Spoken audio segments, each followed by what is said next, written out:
खाटू श्याम जी, जिन्हें हारे का सहारा कहा जाता है, हिंदू धर्म के प्रमुख और श्रद्धेय देवताओं में से एक हैं। उनका मुख्य मंदिर राजस्थान के सीकर जिले के खाटू गांव में स्थित है। उन्हें भगवान श्री कृष्ण का कलयुगी अवतार माना जाता है। खाटू श्याम जी के बारे में विस्तार से जानकारी निम्नलिखित है। 1. पौराणिक पृष्ठभूमि और जन्म। खाटू श्याम जी का मूल नाम बर्बरीक था। वे महाभारत काल के महान योद्धा और पांडु पुत्र भीम के पौत्र तथा घटोत्कच और मोरवी अहिलावती के पुत्र थे। बचपन से ही वे बहुत वीर और महान योद्धा थे। उन्होंने युद्ध कला अपनी माता और भगवान श्री कृष्ण से सीखी थी। 2. 3 अमोघ बाण, 3 बाणधारी। बर्बरीक ने अपनी कठिन तपस्या से भगवान शिव और नवदुर्गा को प्रसन्न किया, जिसके फलस्वरूप उन्हें 3 दिव्य बाण प्राप्त हुए। इन बाणों की विशेषता ये थी कि पहला बाण उन सभी शत्रुओं को चिन्हित करता था जिन्हें नष्ट करना हो। दूसरा बाण उन लोगों को चिन्हित करता था जिन्हें सुरक्षित बचाना हो। तीसरा बाण चिन्हित शत्रुओं को समाप्त कर वापस लौट आता था। इसी कारण उन्हें 3 बाणधारी भी कहा जाता है। वे मात्र 1 मिनट में महाभारत का युद्ध समाप्त करने की क्षमता रखते थे। 3. श्री कृष्ण और बर्बरीक का संवाद। जब बर्बरीक महाभारत युद्ध में शामिल होने निकले तो उन्होंने अपनी माता को वचन दिया कि वे हारे हुए पक्ष का साथ देंगे। भगवान श्री कृष्ण जानते थे कि यदि बर्बरीक युद्ध में उतरे तो जिस पक्ष की हार होने वाली होगी, कौरव, वे उनकी ओर से लड़ेंगे और अंततः युद्ध कभी समाप्त नहीं होगा, क्योंकि वे बारी बारी से दोनों पक्षों को समाप्त कर देंगे। भगवान श्री कृष्ण ने एक ब्राह्मण का वेश धारण कर बर्बरीक की परीक्षा ली और दान में उनका शीश सिर मांग लिया। बर्बरीक ने खुशी खुशी अपना शीश दान कर दिया, इसलिए उन्हें शीश का दानी कहा जाता है। 4. वरदान और कलयुग के अवतार। बर्बरीक के इस महान बलिदान से प्रसन्न होकर श्री कृष्ण ने उन्हें वरदान दिया कि कलयुग में वे उनके नाम श्याम से पूजे जाएंगे। उन्होंने कहा कि जो भी भक्त सच्चे मन से और हार मानकर उनकी शरण में आएगा, बाबा श्याम उसे सहारा देंगे। इसी कारण उन्हें हारे का सहारा बाबा श्याम हमारा कहा जाता है। 5. खाटू श्याम मंदिर और महत्व। स्थान राजस्थान के सीकर जिले में खाटू गांव। स्थापना माना जाता है कि मंदिर में श्याम जी के शीश की स्थापना 1084 ईस्वी में देवउठनी एकादशी के दिन हुई थी। प्रमुख उत्सव हर साल फाल्गुन मास की शुक्ल पक्ष की षष्ठी से द्वादशी तक यहाँ भव्य फाल्गुन मेला लगता है, जिसे लक्खी मेला भी कहते हैं। श्याम कुंड मंदिर के पास एक पवित्र कुंड है, जहाँ माना जाता है कि बाबा का शीश प्रकट हुआ था। भक्त यहाँ स्नान करना बहुत शुभ मानते हैं। क्या आप खाटू श्याम जी के मंदिर जाने के रास्ते या दर्शन के समय के बारे में और जानकारी चाहते हैं? ये video Barbarik as the Lord of Kali Yuga and is worshipped in the regions of western India, especially in Rajasthan. Khatu Shyam was born as the mighty king Barbarik. He is synonymous with Lord Krishna and thus is worshipped in the same form. Barbarik, also known as Khatu Shyam or Shyam Baba, was the grandson of the brave prince Bhim, the second of the Pandava brothers. He was the son of Ghatotkach, sired by Bhima through one of his wives, Jagadamba. He was more powerful than the combined powers of Bhima, Arjuna, Bhishma, Karna, Dronacharya, and other valiant warriors of the Mahabharata. Even in his childhood, Barbarik was a very courageous warrior. He learned the art of warfare from his mother. Pleased with his skills, Lord Shiva gave him 3 divine infallible arrows. Later, Agni, the god of fire, presented him with a bow that would make him victorious in the 3 worlds. When Barbarik came to know that the bitter battle between the Pandavas and the Kauravas was inevitable, he wanted to participate in the warfare. His mother agreed to let him to go to the war, but asked him before leaving as to which side he would join if he felt the urge to participate in the war. He promised his mother that if he felt the urge to participate in the war, he would join the side which would be losing. Touching his mother Jagadamba's feet, he then rode on his blue horse, equipped with 3 arrows and a bow. It is said that Barbarik was so powerful that the war could end in 1 minute if he alone was to fight in it. Lord Krishna knew about Barbarik's strengths, so before the Mahabharata began, Krishna asked the warriors how many days it would take for them to finish the war alone. Bhishma answered that he would take 20 days to finish the war. When Karna was asked, he said he would take 24 days. Arjuna said that it would take him 28 days to complete the battle all by himself. Krishna, having heard of Barbarik's willingness to fight and wanting to examine Barbarik's strength, disguised himself as a Brahmin and came in front of Barbarik. Krishna asked him the same question, to which Barbarik replied that it would take him only 1 minute to finish the opposing army if he were to fight them all alone.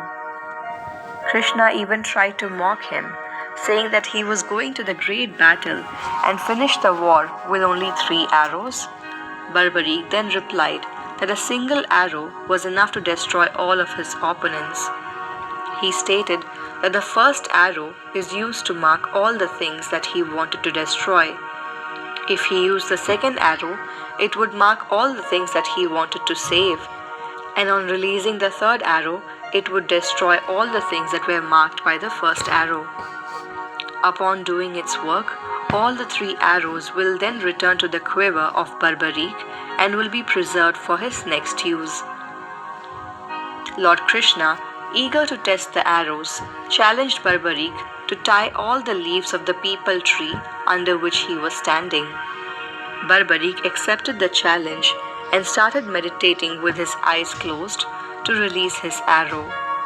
Then Krishna, without Barbarik's knowledge, plucked one of the leaves of the tree and put it under his foot.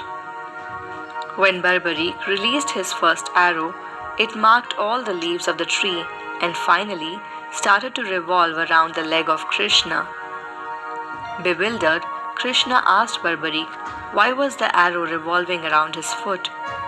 Barbarik explained that there must be a leaf under his foot and that the arrow was trying to target it.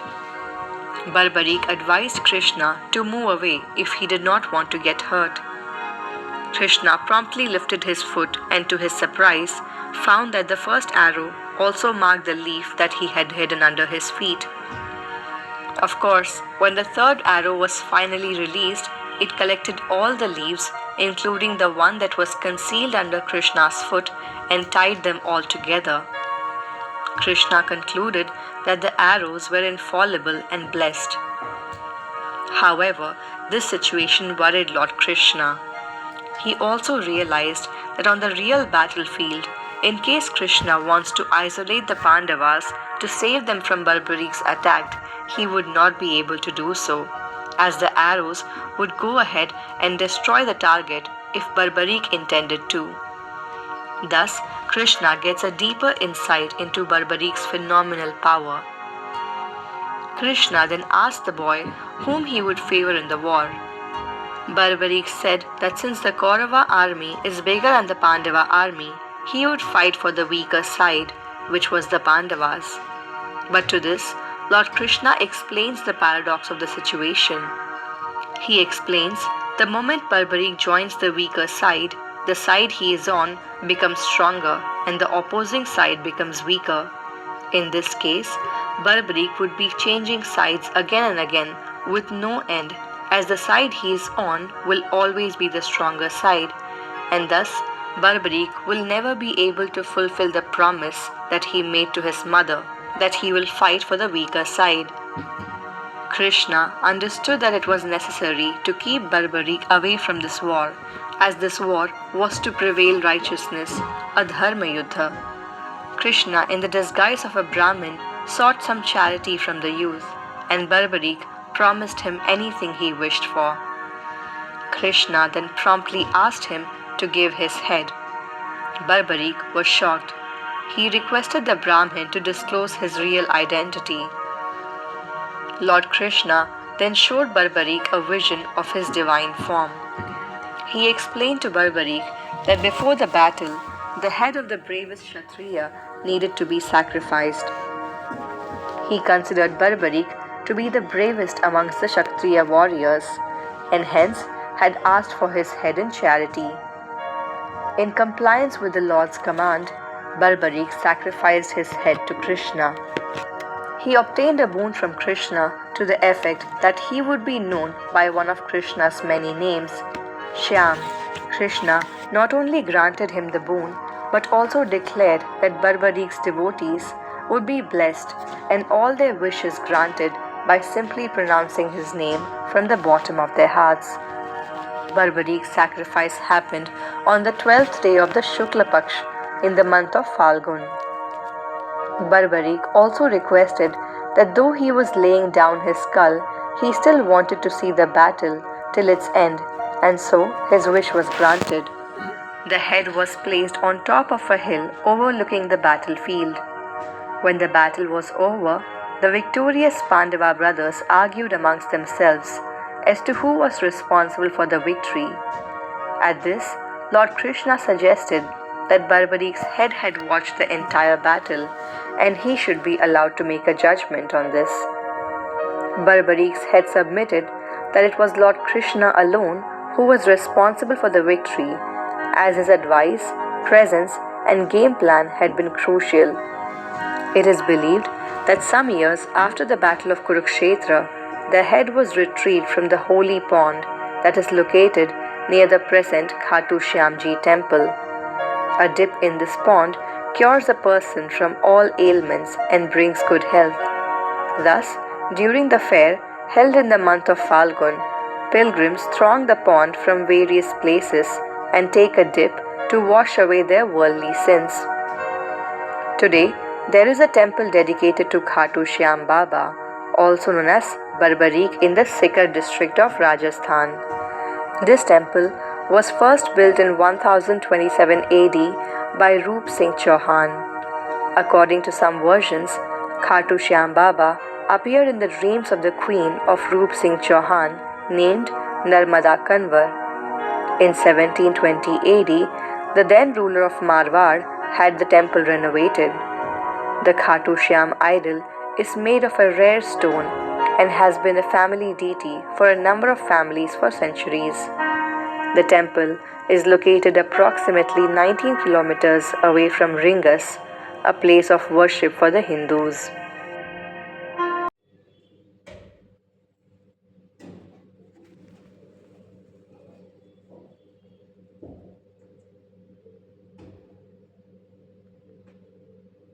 Khatu Shyam ji के पिता का नाम घटोत्कच था। पौराणिक कथाओं के अनुसार खाटू श्याम जी को महाभारत काल में बर्बरीक के नाम से जाना जाता था। खाटू श्याम जी बर्बरीक का परिचय: पिता महाबली घटोत्कच, भीम और हिडिंबा के पुत्र। माता देवी अहिलावती, जिन्हें मोरवी भी कहा जाता है।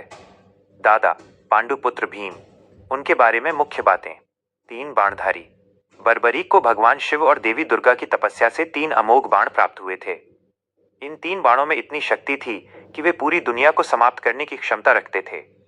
हारे का सहारा: बर्बरीक ने अपनी माता को वचन दिया था कि वो महाभारत के युद्ध में उसी पक्ष से लड़ेंगे जो पक्ष हार रहा होगा। इसी वचन के कारण उन्हें आज हारे का सहारा कहा जाता है। शीश का दान: भगवान कृष्ण जानते थे कि यदि बर्बरीक युद्ध में उतरे तो पांडवों की हार निश्चित हो जाएगी, क्योंकि जिस पक्ष की भी हार होने लगती बर्बरीक उसी ओर चले जाते। इसलिए कृष्ण ने एक ब्राह्मण का रूप धरकर बर्बरीक से उनका शीश दान में मांग लिया। बर्बरीक ने हंसते हुए अपना शीश दान कर दिया। कलयुग के देवता: उनकी इस महान बलि से प्रसन्न होकर भगवान कृष्ण ने उन्हें वरदान दिया कि कलयुग में उन्हें श्याम के नाम से पूजा जाएगा और वे भक्तों की मनोकामनाएं पूरी करेंगे। आज राजस्थान के सीकर जिले के खाटू गांव में उनका भव्य मंदिर स्थित है, जहां उनके शीश की पूजा की जाती है। ये छोटा वीडियो खाटू श्याम जी, बर्बरीक के वंश और उनके माता पिता के बारे में जानकारी प्रदान करता है। श्याम मंदिर परिसर का एक अत्यंत पवित्र और महत्वपूर्ण हिस्सा है। श्रद्धालुओं के लिए इस कुंड का आध्यात्मिक और ऐतिहासिक महत्व बहुत अधिक है। यहाँ खाटू श्याम कुंड से जुड़ी विस्तृत जानकारी दी गई है। 1. पौराणिक और ऐतिहासिक महत्व: माना जाता है कि यह वही स्थान है जहां महाभारत काल के वीर बर्बरीक, जिन्हें हम खाटू श्याम के रूप में पूजते हैं, का शीश सिर प्रकट हुआ था। कथा के अनुसार जब बर्बरीक ने भगवान कृष्ण को अपना शीश दान कर दिया तो कृष्ण ने उसे कलयुग में अपने नाम श्याम से पूजे जाने का वरदान दिया। सैकड़ों वर्षों बाद यह शीश खाटू गांव के इसी कुंड वाले स्थान पर दफन मिला था।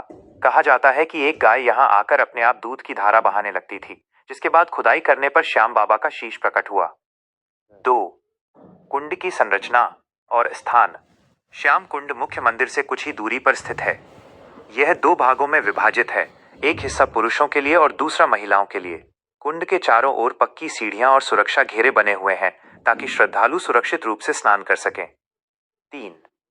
धार्मिक मान्यताएं। श्रद्धालुओं के बीच इस कुंड को लेकर गहरी आस्था है। पवित्र स्नान। माना जाता है कि श्याम कुंड में डुबकी लगाने से भक्तों के सभी पाप धुल जाते हैं और शारीरिक व मानसिक कष्टों से मुक्ति मिलती है। चर्म रोग से मुक्ति। कई भक्तों का विश्वास है कि इस कुंड के जल में स्नान करने से त्वचा संबंधी बीमारियां ठीक हो जाती हैं। दर्शन से पूर्व स्नान।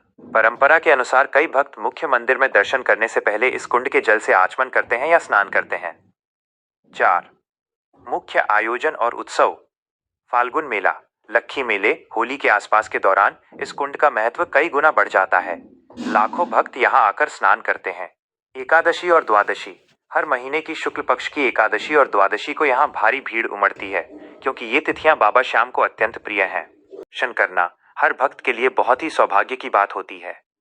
खाटू श्याम मंदिर में बाबा का स्वरूप हर दिन बदलता है और उनकी सेवा बहुत ही विधि विधान से की जाती है। यहाँ बाबा के नित्य श्रृंगार और दर्शन से जुड़ी कुछ मुख्य जानकारी दी गई है। 1. दैनिक श्रृंगार, डेली श्रृंगार। बाबा श्याम का श्रृंगार प्रतिदिन सुबह की मंगल आरती से पहले किया जाता है। इसमें कई चरणों का पालन होता है। स्नान। बाबा के विग्रह को सुगंधित जल और इत्र से स्नान कराया जाता है। बागा, कपड़े।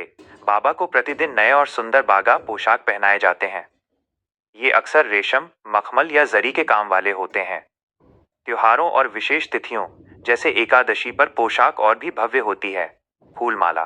बाबा को ताजे फूलों की भारी और सुंदर मालाएं अर्पित की जाती हैं।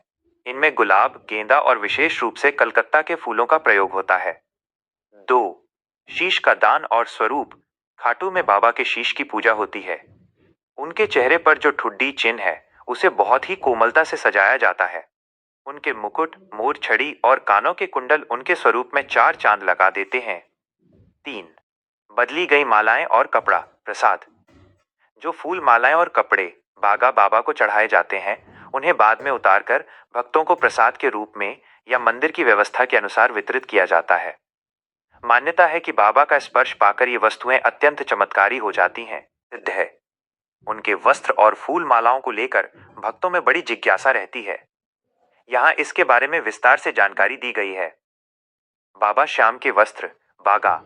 बाबा श्याम के वस्त्रों को बागा कहा जाता है। ये वस्त्र बेहद खास होते हैं। भक्तों द्वारा भेंट। बाबा के ज्यादातर वस्त्र उनके भक्तों द्वारा अपनी मन्नत पूरी होने पर या श्रद्धा भाव से भेंट किए जाते हैं। विशेष कारीगरी। ये वस्त्र मुख्य रूप से जयपुर, सूरत, दिल्ली और कोलकाता के कुशल कारीगरों द्वारा तैयार किए जाते हैं। इनमें रेशम, मखमल और ब्रोकेट के कपड़े पर सोने चांदी के तारों, गोटे और रंग बिरंगे रत्नों, कुंदन का काम होता है। बुकिंग और प्रतीक्षा। बाबा को बागा पहनाने के लिए मंदिर कमेटी के पास महीनों और कभी कभी सालों पहले बुकिंग करानी पड़ती है। रंगों का महत्व। बाबा के वस्त्रों के रंग अक्सर वार, दिन और विशेष त्योहारों के अनुसार बदले जाते हैं। फूल और मालाएं। बाबा श्याम को शीश के दानी के साथ साथ फूलों का राजा भी कहा जाता है। उनका श्रृंगार फूलों के बिना अधूरा है। प्रमुख केंद्र। बाबा के श्रृंगार के लिए सबसे ज्यादा फूल दिल्ली, गाजीपुर मंडी, कोलकाता और बेंगलुरु से आते हैं। विदेशी फूल।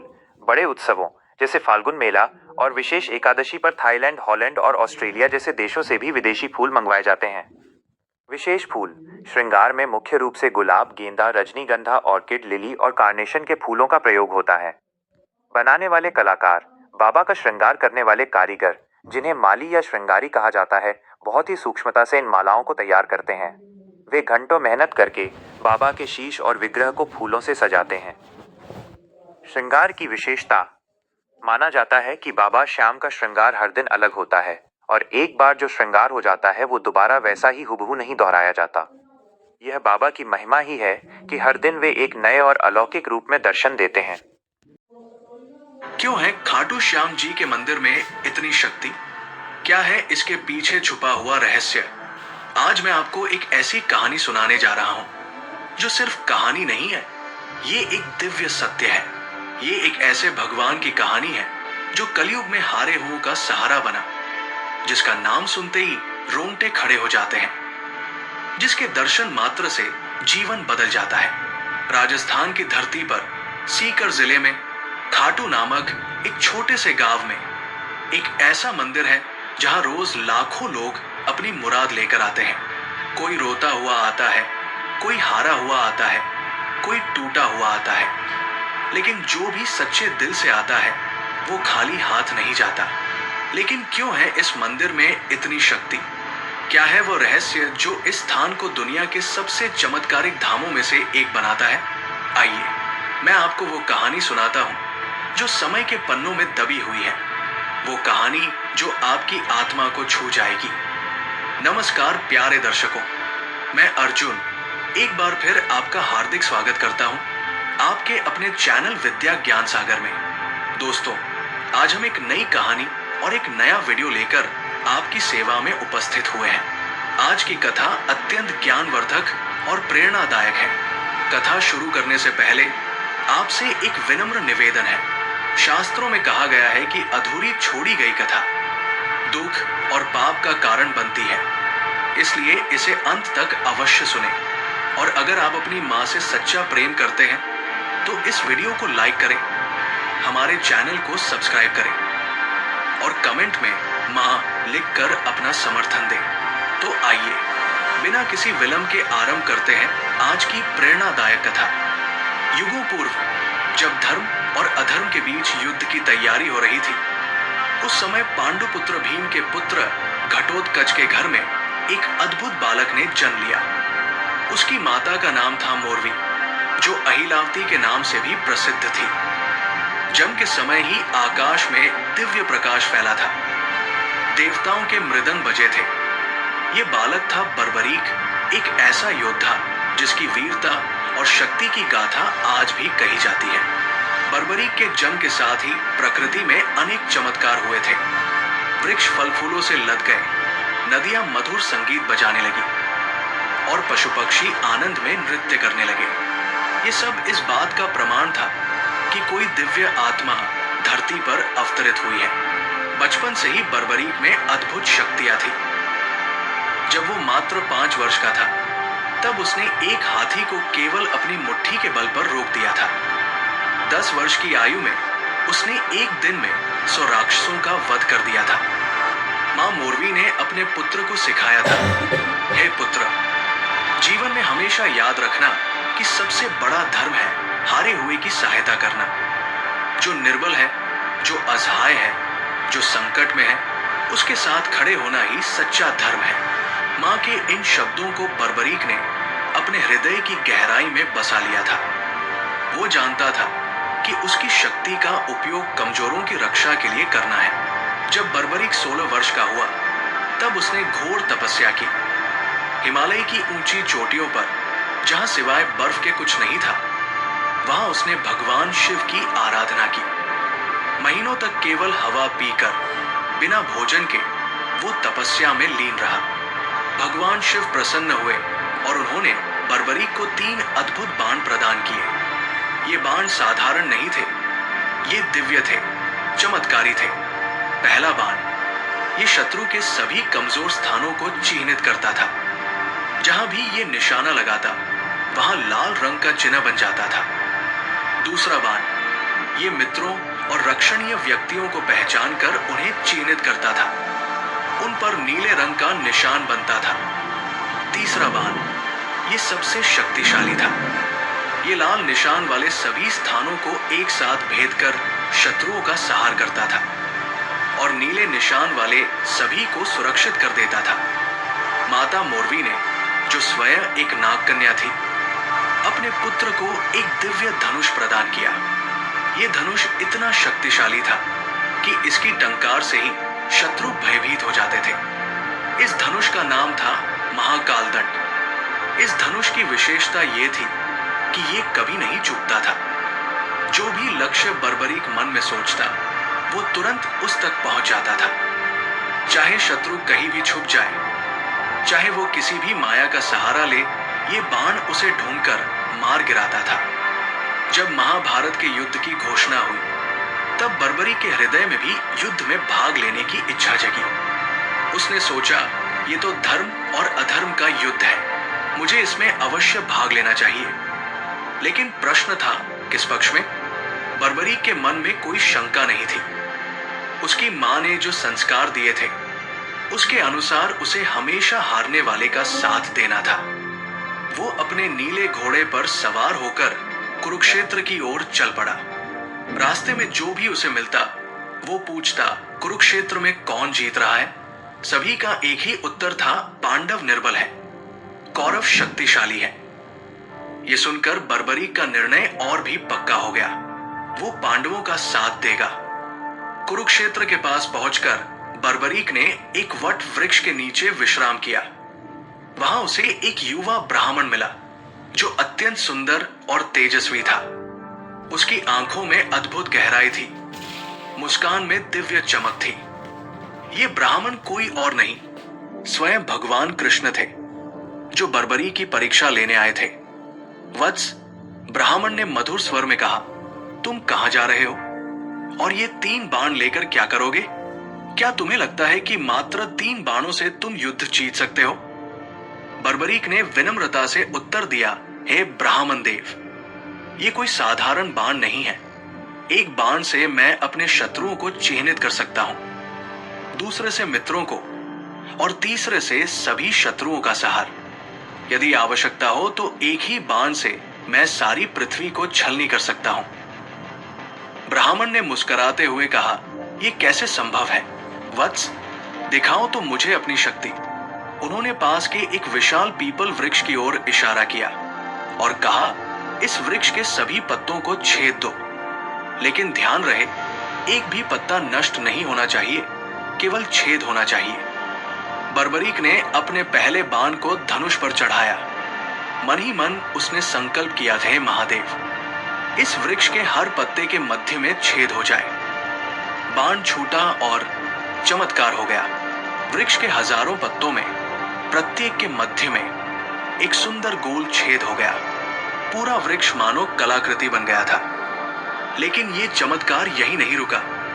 ब्राह्मण के पैर के नीचे भी एक पीपल का पत्ता था, जिसमें भी छेद हो गया था। बर्बरीक समझ गया कि यह कोई साधारण ब्राह्मण नहीं है। तभी ब्राह्मण का रूप बदलने लगा। उनके चारों ओर दिव्य प्रकाश फैल गया। उनके सिर पर मोरपंख का मुकुट दिखाई दिया। हाथ में सुदर्शन चक्र और मुरली। ये थे स्वयं भगवान कृष्ण। बर्बरीक तुरंत उनके चरणों में गिर पड़ा। हे जगन्नाथ, हे कृष्णा, आपने मुझ पर कृपा की, लेकिन मैं समझ नहीं पा रहा कि आप मुझसे क्या चाहते हैं। भगवान कृष्ण ने बर्बरीक को उठाया और प्रेम से कहा, वत्स, मैं तुम्हारी शक्ति से प्रभावित हूं, लेकिन एक समस्या है। तुम्हारी शक्ति इतनी महान है कि यदि तुम युद्ध में भाग लोगे तो पूरा युद्ध असंतुलित हो जाएगा। भगवान कृष्ण ने समझाया, तुमने कहा था कि तुम हारने वाले का साथ दोगे, लेकिन सोचो, यदि तुम पांडवों के साथ मिलकर कौरवों को हरा दोगे तो फिर कौरव हारने वाले हो जाएंगे। तब तुम्हारा धर्म होगा कौरवों का साथ देना, और यदि तुम कौरवों का साथ दोगे तो पांडव हार जाएंगे। तब तुम्हें पांडवों का साथ देना होगा। इस तरह तुम अकेले ही पूरा युद्ध लड़ोगे और सभी महारथी केवल तमाशबीन बनकर रह जाएंगे। बर्बरीक के मन में तूफान मच गया। उसने समझा कि भगवान सत्य कह रहे हैं। उसकी शक्ति वास्तव में इतनी प्रबल थी कि वो अकेले ही युद्ध का परिणाम बदल सकती थी। भगवान कृष्ण ने धीरे से कहा, वत्स, मैं तुमसे गुरुदक्षिणा मांगता हूं। अवश्य प्रभु, आपकी आज्ञा मेरे लिए सर्वोपरि है। मांगिए, क्या चाहिए आपको? मुझे तुम्हारा शीश चाहिए।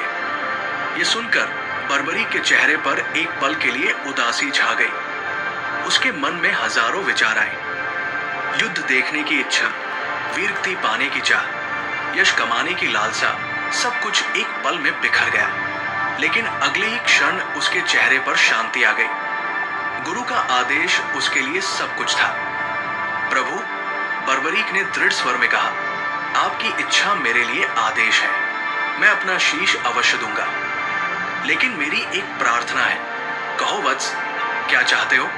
मैं युद्ध देखना चाहता हूं। मेरा शीश काटने के बाद भी यदि वो युद्ध देख सके तो मैं अपने जीवन को सार्थक समझूंगा। भगवान कृष्ण ने प्रसन्नता से कहा, तथास्तु। तुम्हारा शीश न केवल युद्ध देखेगा, बल्कि युद्ध की संपूर्ण गाथा को समझेगा भी। और सुनो, एक और वरदान देता हूं, कलयुग में तुम मेरे नाम से पूजे जाओगे। लोग तुम्हें श्याम कहकर पुकारेंगे।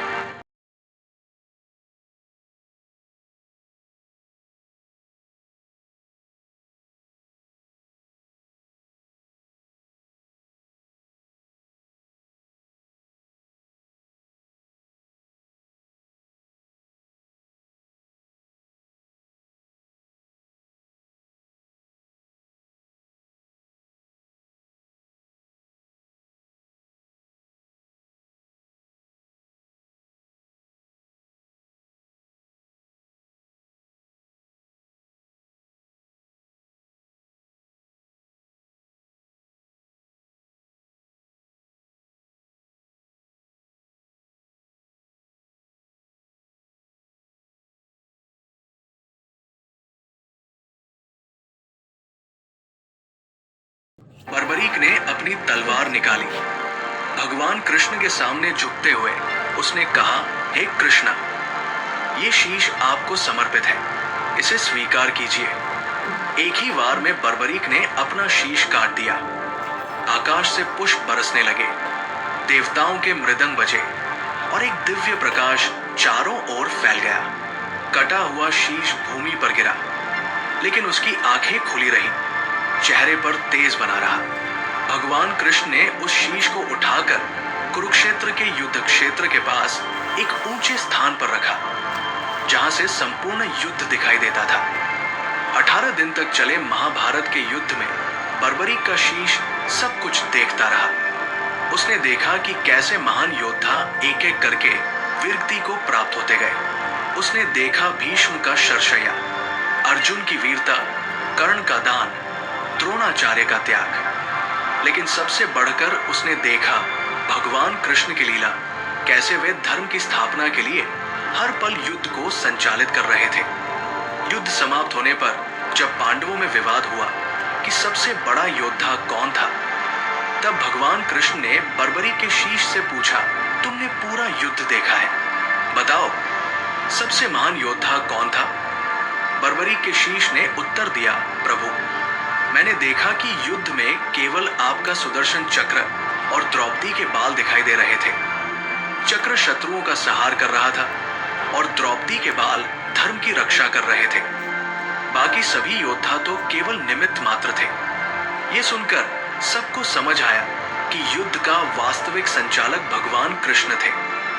युद्ध समाप्त होने के बाद बर्बरीक का शीश रहस्यमय रूप से गायब हो गया। कहा जाता है कि वो आकाश मार्ग से उड़ता हुआ राजस्थान की दिशा में चला गया। सैकड़ों वर्ष बीत गए, कलयुग का प्रभाव बढ़ने लगा, धर्म की हानि होने लगी, अन्याय बढ़ने लगा, लोग दुखी होने लगे। तब भगवान कृष्ण के वरदान के अनुसार बर्बरीक का समय आया कलयुग में अवतरित होने का। राजस्थान के रींगस नामक स्थान पर एक धर्मात्मा ब्राह्मण रहता था। उसका नाम था ज्योतिष शास्त्री पंडित सोमदत्त। वो नित्य पूजा पाठ करता था, गरीबों की सेवा करता था। एक रात उसे स्वप्न आया। स्वप्न में एक दिव्य पुरुष दिखाई दिया, जिसकी आभा अद्भुत थी। उसने कहा, मैं बर्बरीक हूं, महाभारत का योद्धा। कलयुग में मैं श्याम के नाम से पूजा जाऊंगा। तुम कल प्रातः काल नगर के बाहर पीपल वृक्ष के नीचे खुदाई करो, वहां तुम्हें एक दिव्य शीश मिलेगा। अगले दिन पंडित सोमदत्त ने अपने मित्रों के साथ उस स्थान पर खुदाई शुरू की। थोड़ी खुदाई के बाद ही मिट्टी से एक अद्भुत तेज निकलने लगा। जैसे जैसे खुदाई आगे बढ़ती गई, तेज और भी प्रखर होता गया।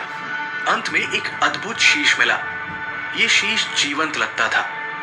इसकी आंखें बंद थी, लेकिन चेहरे पर दिव्य शांति थी। शीश के चारों ओर प्रकाश फैला हुआ था। जैसे ही शीश को बाहर निकाला गया, आकाश में इंद्रधनुष दिखाई दिया, फूलों की वर्षा हुई और मधुर संगीत की आवाज आई। पंडित सोमदत्त ने शीश को एक पवित्र स्थान पर रखा। उसी रात उन्हें फिर स्वप्न आया। इस बार स्वप्न में भगवान कृष्ण दिखाई दिए। वत्स, भगवान कृष्ण ने कहा, इस शीश को यहां से खाटू नाम के स्थान पर ले जाना है। वहां एक कुंड है जो मेरी दिव्य शक्ति से बना है। उसका नाम श्याम कुंड है। वही बर्बरी का स्थायी निवास होगा। लेकिन प्रभु, खाटू कहाँ है? पंडित ने पूछा। तुम केवल शीश को लेकर चलते जाओ। जहां शीश रुकना चाहेगा, समझ जाना कि वही स्थान है। पंडित सोमदत्त ने शीश को एक दिव्य पट्टी पर रखा और यात्रा शुरू की। रास्ते में जो भी व्यक्ति शीश के दर्शन करता, उसके सारे कष्ट दूर हो जाते थे। बीमार व्यक्ति ठीक हो जाते, दुखी लोगों को शांति मिलती। कई दिन की यात्रा के बाद जब वे एक सुंदर स्थान पर पहुंचे, तो शीश अचानक भारी हो गया। कितनी भी कोशिश करने पर वो आगे नहीं बढ़ सका। समझ में आ गया कि यही वो स्थान है। वहां एक प्राकृतिक कुंड था, जिसका पानी अत्यंत शुद्ध और निर्मल था। स्थानीय लोग इसे श्याम कुंड कहते थे। उस समय खाटू गांव का राजा था राजा रूप सिंह चौहान। जब उन्हें इस चमत्कारी शीश के बारे में पता चला, तो वे तुरंत दर्शन के लिए आए। शीश के दर्शन करते ही राजा के मन में अपार श्रद्धा जग गई। उन्होंने तुरंत वहां एक भव्य मंदिर बनवाने का निर्णय लिया। मंदिर का निर्माण अद्भुत तरीके से हुआ। दिन में जितना काम होता, रात में उससे दोगुना काम अपने आप हो जाता। मजदूर कहते कि रात में दिव्य शक्तियां काम करती दिखाई देती थी। जब मंदिर तैयार हो गया और शीश को वहां स्थापित किया गया, तो पहली बार आरती का आयोजन हुआ। राजा रूप सिंह चौहान ने स्वयं आरती उतारी। आरती के दौरान एक अद्भुत चमत्कार हुआ। शीश की आंखें खुल गई और उन आंखों में इतना तेज था कि सभी लोग चकित रह गए। ऐसा लगता था जैसे कोई जीवंत व्यक्ति सामने बैठा हो। उसी दिन से ये परंपरा शुरू हुई कि श्याम बाबा नित्य अपने भक्तों के दर्शन देते हैं। उनकी आंखों में वही दया भाव है जो महाभारत के समय था। वही करुणा है जो हारे हुओं के लिए थी। श्याम कुंड में एक विशेष रहस्य है। इसका पानी कभी कम नहीं होता, कभी ज्यादा नहीं होता। हजारों लोग रोज इसमें स्नान करते हैं, लेकिन पानी का स्तर वही रहता है। वैज्ञानिकों ने इसकी जांच की, लेकिन कोई भूमिगत जल स्रोत नहीं मिला। यह रहस्य आज भी बना हुआ है। कहा जाता है कि यह कुंड सीधे क्षीर सागर से जुड़ा है, जहां भगवान विष्णु विराजते हैं। इसीलिए इसका पानी कभी समाप्त नहीं होता। श्याम बाबा की मूर्ति के ठीक नीचे एक गुप्त कक्ष है। कहा जाता है कि वहां बर्बरी के तीनों दिव्य बाण रखे हुए हैं। ये कक्ष तब तक नहीं खुलेगा जब तक कलयुग में धर्म का सर्वनाश नहीं हो जाता। जब कलयुग के अंत में पाप अपने चरम पर पहुंचेगा, तब ये कक्ष खुलेगा और श्याम बाबा अपने दिव्य बाणों के साथ धर्म की स्थापना करेंगे। भविष्य पुराण में लिखा है कि कलयुग के अंत में एक नील घोड़े पर सवार होकर एक योद्धा आएगा जो धर्म की स्थापना करेगा। श्याम बाबा के भक्त मानते हैं कि ये योद्धा श्याम बाबा ही होंगे। मंदिर के पुराने शिलालेखों में एक नील घोड़े का चित्र है, जिस पर एक योद्धा सवार है। ये चित्र रहस्यमय है और इसका अर्थ आज तक कोई नहीं समझ सका। श्याम बाबा के 11 नाम हैं और ये संख्या भी रहस्यमय है। इन 11 नामों में छुपी हुई है कलयुग की संपूर्ण गाथा। प्रत्येक नाम एक युग की समस्या का समाधान है। जब कोई भक्त पूरी श्रद्धा के साथ इन 11 नामों का जाप करता है, तो उसकी सभी समस्याएं हल हो जाती हैं। लेकिन ये तभी संभव है जब भक्त का हृदय पूर्णतः शुद्ध हो। श्याम बाबा से जुड़ी कुछ संख्याएं विशेष है।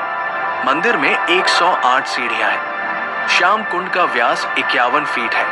मुख्य गुंबद की ऊंचाई 108 फीट है। ये संख्याएं केवल संयोग नहीं है। हिंदू धर्म में इन संख्याओं का विशेष महत्व है। 108 ब्रह्मांड की संपूर्णता का प्रतीक है और 51 शक्तिपीठों की संख्या है। ज्योतिषियों के अनुसार श्याम बाबा का मंदिर एक विशेष ज्योतिषीय स्थान पर बना है। यहाँ 5 ग्रहों की शक्तियां केंद्रित होती हैं। फाल्गुन मास की एकादशी के दिन यहाँ विशेष ऊर्जा होती है। इस दिन श्याम बाबा की शक्ति चरम पर होती है। श्याम बाबा से जुड़े रंग नीला, पीला और लाल, ये सभी के विशेष अर्थ है। नीला रंग विष्णु का है, पीला ज्ञान का और लाल शक्ति का।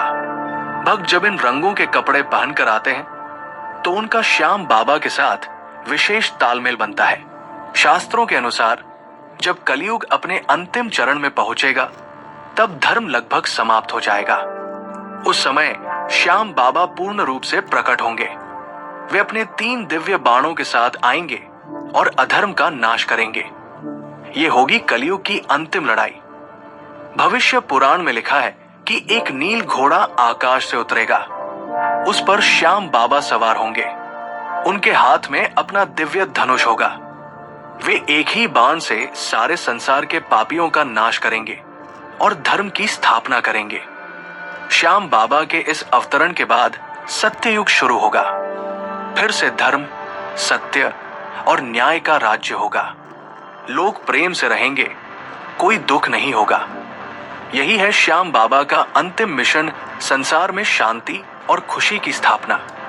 इस कहानी का अंत प्रेम की जीत के साथ होता है। श्याम बाबा प्रेम के अवतार हैं। उनका प्रेम जाति, धर्म, भाषा की सीमाओं को पार करता है। वे मुस्लिम, सिख, ईसाई सभी के हैं, क्योंकि दुख का कोई धर्म नहीं होता और जो दुख हरता है वो सबका होता है। हारे का सहारा श्याम हमारा, यही है राजस्थान की पावन धरती, जहां रेत की हर कण में इतिहास की गूंज सुनाई देती है। उसी भूमि पर स्थित है एक ऐसा मंदिर जो न केवल आस्था का केंद्र है बल्कि रहस्यों और चमत्कारों का भंडार भी है। सीकर जिले में स्थित खाटू श्याम मंदिर। आपने खाटू श्याम के नाम के बारे में अवश्य सुना होगा। उन्हें हारे का सहारा कहा जाता है और 3 बाणधारी के रूप में पूजा जाता है। पर क्या आप जानते हैं कि ये मंदिर, जो प्रतिवर्ष लाखों श्रद्धालुओं को अपनी ओर आकर्षित करता है, केवल भक्ति का स्थल नहीं बल्कि एक रहस्यमय कहानी का जीवंत प्रमाण भी है। ये वही स्थान है जहां एक राक्षस जाति का प्राणी भगवान की उपाधि तक पहुंच गया। एक ऐसी कथा जो आपके रोंगटे खड़े कर देगी। आज हम आपको खाटू श्याम मंदिर की एक ऐसी अनसुनी यात्रा पर ले जाने वाले हैं जहां हर कदम पर एक चमत्कार, हर दीवार पर एक कथा और हर कोने में एक रहस्य छिपा हुआ है। शायद आपने ये नहीं सुना होगा कि खाटू श्याम मंदिर की नींव एक ऐसी कहानी पर टिकी है जो महाभारत काल से जुड़ी हुई है। ये मंदिर केवल पत्थरों से बनी एक रचना नहीं, बल्कि ये भीष्म पितामह के वचन, एक वीर योद्धा की आत्मत्याग और श्री कृष्ण के आशीर्वाद का साक्षात प्रतीक है। लेकिन ये मंदिर केवल इस पौराणिक कथा से ही अद्भुत नहीं बनता। इसकी भव्यता और रहस्यमय घटनाएं इसे और अधिक अलौकिक बनाती हैं। मंदिर के गर्भगृह में स्थापित श्याम बाबा की प्रतिमा एक ऐसे कुएं से प्राप्त हुई थी जिसे आज श्याम कुंड कहा जाता है।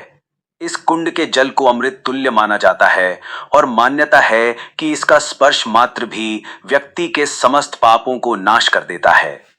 लेकिन इस कुंड में पानी कहां से आता है, इसके बारे में कोई नहीं जानता। मंदिर में एक और अद्भुत परंपरा निभाई जाती है। यहाँ पर एक खास तरह का निशान चढ़ाया जाता है। ये कोई साधारण प्रतीक नहीं, बल्कि श्रद्धा, नियम और संयम का प्रतीक है। कहा जाता है कि जो भी भक्त ये निशान पूरे नियम और भक्ति भाव से चढ़ाता है, उसकी हर मनोकामना पूर्ण होती है। यहाँ तक कि कई भक्तों के अनुभव इस बात की गवाही देते हैं कि जिन इच्छाओं को उन्होंने वर्षों तक मन में संजोया, वे खाटू श्याम के दरबार में निशान चढ़ाने के बाद पूर्ण हुई। परंतु सवाल ये उठता है कि ये मात्र विश्वास है या इसके पीछे भी कोई अज्ञात शक्ति है। खाटू श्याम मंदिर का सबसे चौंकाने वाला रहस्य एक शिवलिंग से जुड़ा है जो मंदिर से कुछ दूरी पर स्थित है। कहा जाता है कि जब मुगल शासक औरंगजेब ने इस शिवलिंग को नष्ट करने का प्रयास किया, तब कुछ ऐसा घटित हुआ जिसने उसकी आत्मा तक को झकझोर दिया। इतना ही नहीं, खाटू श्याम के दर्शन के दौरान एक अद्भुत दृश्य देखने को मिलता है। बाबा के दरबार में हजारों की संख्या में आने वाले श्रद्धालु अक्सर कहते हैं कि उन्होंने वहां कुछ ऐसा महसूस किया जिसे शब्दों में बयान नहीं किया जा सकता। कोई कहता है कि बाबा ने उसे स्वप्न में दर्शन दिए, तो कोई बताता है कि उसने वहां अपने जीवन की सबसे कठिन समस्या का हल पाया। और इन सब अनुभवों में एक बात समान है, एक रहस्यमयी शक्ति जो खाटू श्याम मंदिर को केवल एक तीर्थ स्थल नहीं बल्कि एक अलौकिक अनुभव बना देती है। इस मंदिर की शक्तियों की गूंज केवल भारत में ही नहीं, विदेशों तक फैली है। अमेरिका, इंग्लैंड और ऑस्ट्रेलिया जैसे देशों में बसे भक्त भी प्रतिवर्ष खाटू श्याम जी की निशान यात्रा में भाग लेने भारत आते हैं। ये भक्ति की वो डोर है जो ना जाति देखती है, ना धर्म, ना देश। यहां सिर्फ एक चीज की आवश्यकता है, श्रद्धा। तो क्या आप तैयार हैं इस मंदिर के उन रहस्यों से पर्दा उठाने के लिए जो सदियों से छिपे हैं?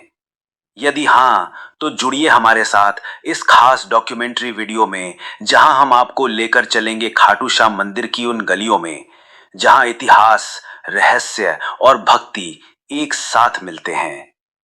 ये केवल एक यात्रा नहीं होगी, ये आपके विश्वास को एक नई दिशा देने वाली अनुभव यात्रा होगी। क्योंकि ये केवल एक मंदिर नहीं, एक चमत्कार है, खाटू श्याम का चमत्कार।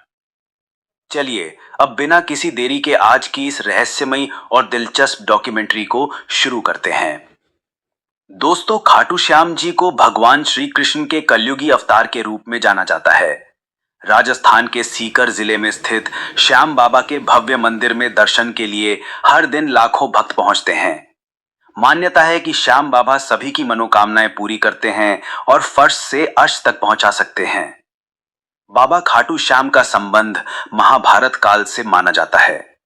ये पांडुपुत्र भीम के पौत्र थे।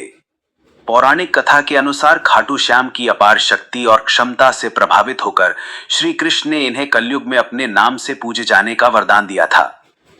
लेकिन ये वरदान किस स्थिति में दिया गया है, इसके बारे में शायद ही आप जानते होंगे। हारे का सहारा खाटू श्याम हमारा, ये तो आपने अक्सर ही सुना होगा। लेकिन हारे का सहारा बनने के पीछे की कहानी से शायद ही आप परिचित होंगे। इन सभी सवालों के जवाब मिलेंगे आपको महाभारत की उस कथा में जो आपने नहीं सुनी होगी। तो आइए जानते हैं खाटू श्याम जी की इस पवित्र कथा के बारे में। दोस्तों, इस कथा की शुरुआत होती है एक भयानक षड्यंत्र से जो दुर्योधन ने पांचों पांडवों को मारने के लिए रचा था। जैसा कि आप सभी जानते हैं कि महाभारत में कौरवों और पांडवों का युद्ध दर्शाया गया है।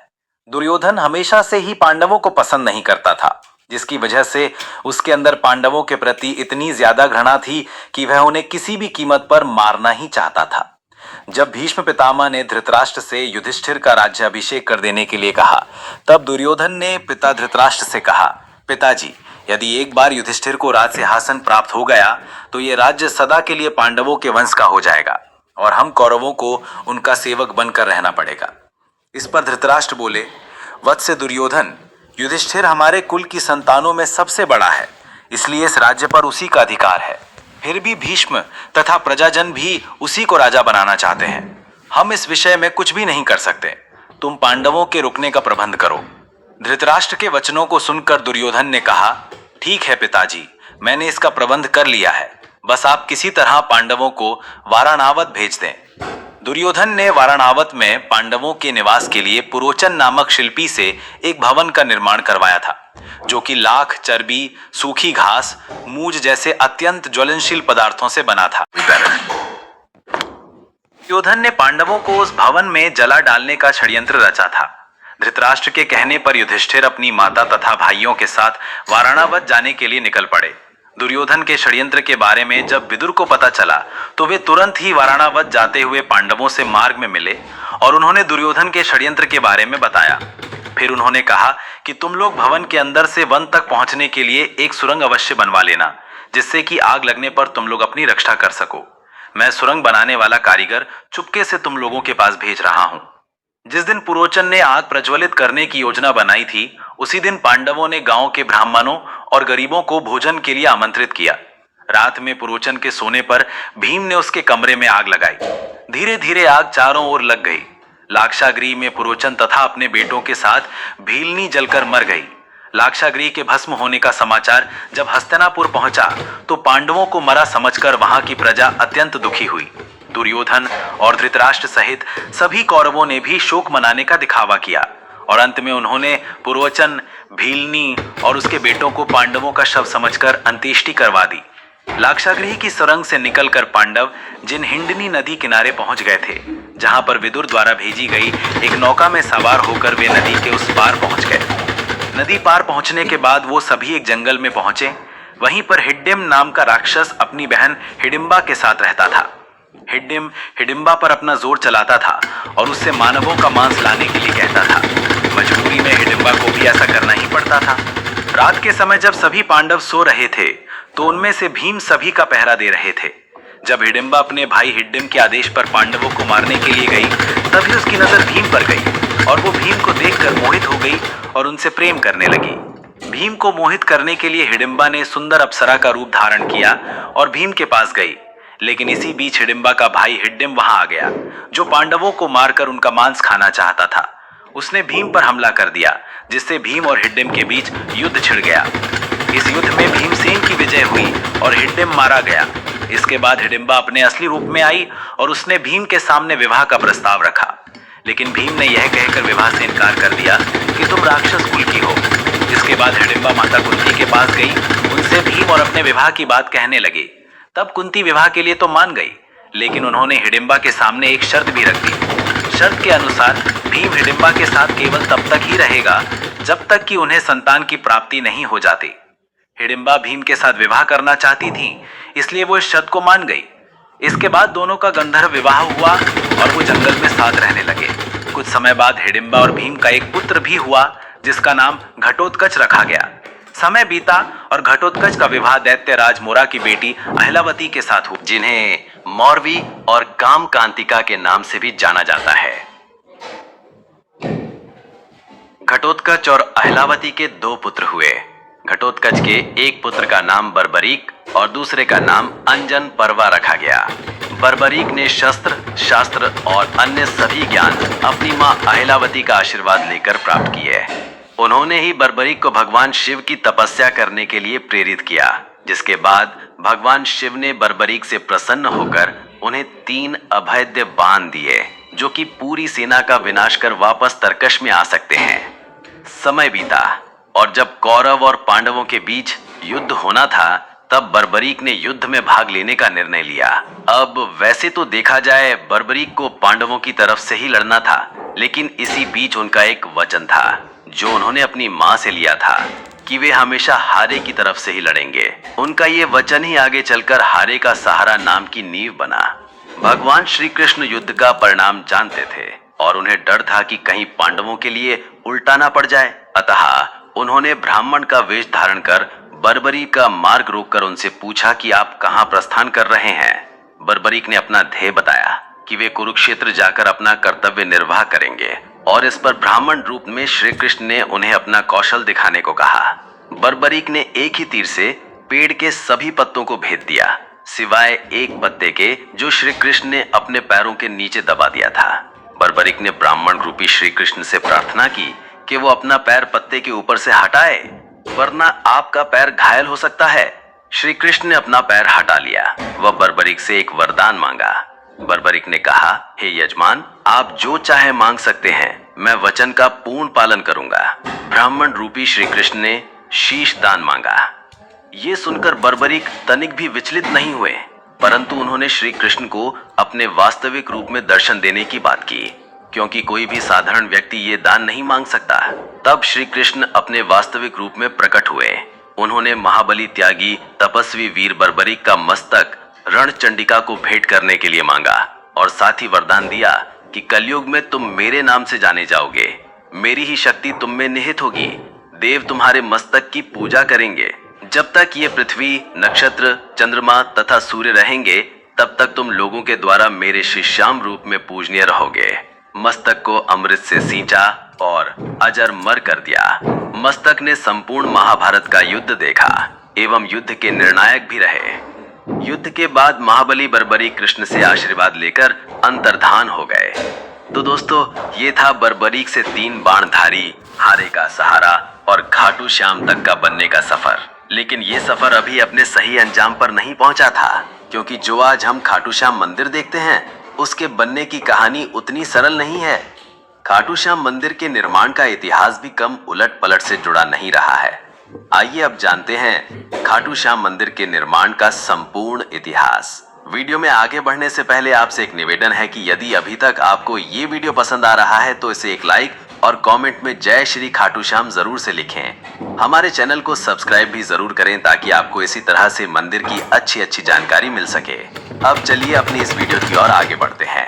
कहते हैं कि जब समय चुप होता है तब इतिहास बोलता है, और ऐसा ही एक इतिहास आज भी राजस्थान की धरती पर गहराई से दफन है, खाटू श्याम का इतिहास।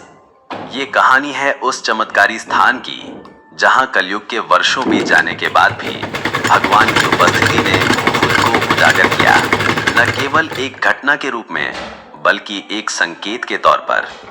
राजस्थान के सीकर जिले में स्थित खाटू नामक गांव, जो कभी साधारण सा प्रतीत होता था, अचानक आस्था और रहस्य का केंद्र बन गया। ये उस समय की बात है जब इस स्थान की धार्मिक पहचान अब तक धुंधली थी, किंतु एक दिन जब एक गाय एक विशेष स्थान पर पहुंची तो कुछ ऐसा हुआ जिसने सबका ध्यान खींच लिया। गाय जैसे ही उस जगह पहुंची जहां बाद में रहस्य उजागर हुआ, उसके थनों से अपने आप दूध बहने लगा। ये दृश्य किसी चमत्कार से कम नहीं था। ग्रामीण स्तब्ध रह गए, और जैसे जैसे इस बात की चर्चा फैली, लोगों ने उस जगह को खोदने का निर्णय लिया। जब जमीन की परतें हटाई गईं, तो वहां से जो निकला वो एक साधारण वस्तु नहीं थी। वहां दबा हुआ था एक सिर, एक दिव्य मुखाकृति जिसने युगों से खुद को इस धरती के भीतर छुपा रखा था। इस रहस्यमय सिर को ग्रामीणों ने श्रद्धा से उठाया और एक ब्राह्मण को सौंप दिया। ब्राह्मण ने कई दिनों तक उसकी विधिवत पूजा की, ये जानने की प्रतीक्षा करते हुए कि अब आगे क्या करना है। लेकिन जिस उत्तर की उसे प्रतीक्षा थी वो एक दिव्य स्वप्न के रूप में खाटू के तत्कालीन राजा रूप सिंह चौहान को प्राप्त हुआ। स्वप्न में उन्हें आदेश मिला कि इस सिर के लिए एक मंदिर का निर्माण किया जाए जहां इसे विधि पूर्वक स्थापित किया जाए। राजा ने इस दिव्य आज्ञा का पालन किया और सन 1027 ईस्वी में फाल्गुन शुक्ल एकादशी के दिन उस पवित्र मूर्ति को स्थापित कर एक भव्य मंदिर का निर्माण करवाया गया। समय बीतता गया और वर्षों बाद 1720 ईस्वी में मारवाड़ के तत्कालीन शासक के निर्देश पर दीवान अभय सिंह नामक एक प्रतिष्ठित रईस ने इस प्राचीन मंदिर का जीर्णोद्धार करवाया। यहीं से खाटू श्याम मंदिर ने अपनी वर्तमान भव्यता प्राप्त की। जो मूर्ति गर्भगृह में विराजमान है वह अत्यंत दुर्लभ पत्थर से निर्मित है और आज भी उसी अलौकिकता के साथ पूजनीय है। खाटू श्याम आज न केवल राजस्थान बल्कि पूरे भारत में लाखों परिवारों के कुल देवता है। गुजरात के अहमदाबाद के पास लांभा गांव में स्थित खाटू श्याम का एक और मंदिर इस बात का प्रमाण है कि बाबा का आशीर्वाद हर दिशा में फैला है।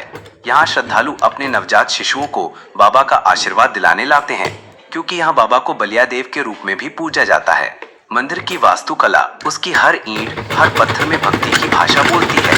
चूने के मुर्दार, सफेद संगमरमर और पारंपरिक टाइलों का सुंदर संगम इस संरचना को कलात्मक बनाता है।